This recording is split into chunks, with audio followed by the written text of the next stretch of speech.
اور بلاول بھٹو زرداری، تو آپ زرداری کے بیٹے ہو، تم بھٹو کے جانشین نہیں بن سکتے. تم زرداری کے بیٹے ہو اور اس چور زرداری کے بیٹے ہو جو سنیما میں ٹکٹ بلیک پہ فروخت کرتا تھا. آئے اسے احتساب کر لے، ان سے پوچھ لے. اور تم آتے ہو کہ تم سلیکٹڈ ہو.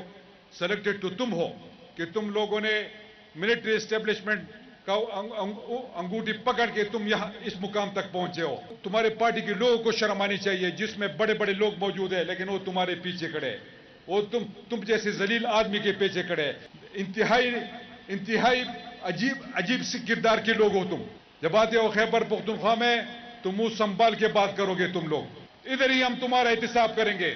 جس طرح ایک بھاگا ہوا ہے دوائی لینے کے خاطر، ابھی تک وہ نہیں آ سکا، نہ وہ آئے گا. جب تک عمران خان اقتدار میں ہوگا یہ چور یہاں پر حکومت نہیں کر سکتے، یہ نہیں آ سکتے. انہوں نے پاکستان کے مستقبل کو تباہ کیا ہے. اگر آپ یہ قرضے نہ لیتے تو آج اس ملک میں نہ مہنگائی ہوتی نہ اس طرح کے حالات ہوتے. یہ تو آپ کی کرتوت ہے. آپ جائے ترکی حالات دیکھ لیں، وہاں پر لوگوں کے لیے صاف پانی اویلیبل نہیں ہے پینے کے لیے. کراچی کا بیڑا غرق، ان کے کٹارہ بسز دیکھ لے.